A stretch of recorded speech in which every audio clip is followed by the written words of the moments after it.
Apesar de ser uma maneira conveniente de se entrar no mercado, os ETFs provavelmente não são a melhor opção. Carly, você poderia começar falando sobre os principais fatores para o preço do petróleo cru até o final de 2016? Eu acredito que os dois principais fatores para o preço de petróleo cru até o final do ano sejam os efeitos sazonais e o mercado de câmbio. Essa resposta pode não parecer previsível, porque normalmente os fatores mencionados são a OPEP, a oferta e a demanda, entre outros que, obviamente, também contribuirão. Mas muitos subestimam o impacto sazonal e do câmbio sobre os mercados de commodities.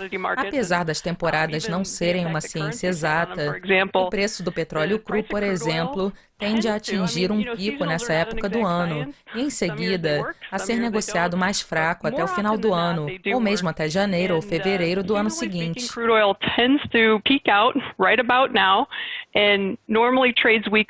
Through the end of the year and even into early January, February area. É importante lembrar que os mercados nunca seguem uma trajetória diretamente ascendente ou descendente.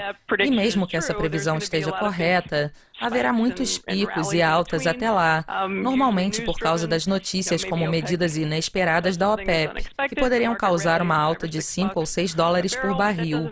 Mas isso não significa necessariamente que os fatores sazonais não estejam no controle.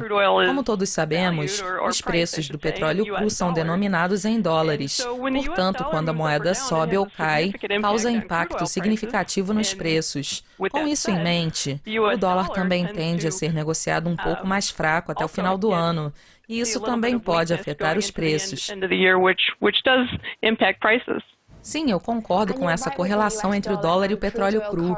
Mas antes de falarmos mais sobre isso, você poderia falar sobre as potenciais opções dos investidores nos assistindo para a participação na especulação dos preços?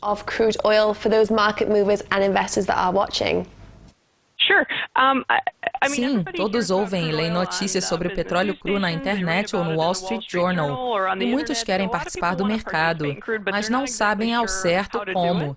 Infelizmente, a maioria tende a usar os meios confortáveis, como contas de negociação de ações ou de investimentos com acesso a ETFs de petróleo cru nos Estados Unidos. Entretanto, existem algumas desvantagens para esses meios. Você pode até ter alguma exposição à precificação do petróleo cru com esses tipos de ETF, mas essa não é uma estratégia perfeita e, na verdade, é muito ineficiente. Exposure to crude oil pricing with those types of ETFs, but it's not perfect. In fact, it's pretty inefficient.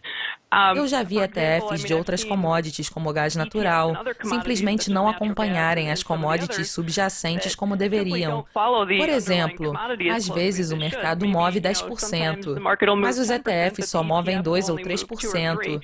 Nesse sentido, apesar de ser uma maneira conveniente de se entrar no mercado, os ETFs provavelmente não são a melhor opção. Eu acredito que a melhor maneira de se participar do mercado seja através de contratos futuros, que envolvem somente especulações de preços. Muitos não consideram essa opção por causa da ideia de alavancagem vinculada ao mercado de futuros. E eu entendo isso, mas você não precisa usar a alavancagem apenas porque o mercado de futuros te proporciona isso. Se você se educar em relação a como controlar a alavancagem, você pode simplesmente colocar fundos extras em sua conta para reduzir a alavancagem e a volatilidade e realizar um negócio com potencial relativamente menor, mas extremamente eficiente. Nesse sentido, para quem está disposto a aprender sobre como investir nos mercados de futuros, eu acredito que essa seja a opção mais eficiente.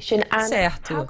Agora, voltando à questão da correlação entre o dólar e o preço do petróleo cru, qual é a extensão dessa correlação e que fatores estão por trás dela? As correlações são interessantes, porque mudam o tempo todo. Elas flutuam com o mercado e suas tendências e muito depende da negociação de algoritmos. Os programadores encontram um tipo de padrão nos preços e criam seus programas com base nisso, o que às vezes agrava as coisas.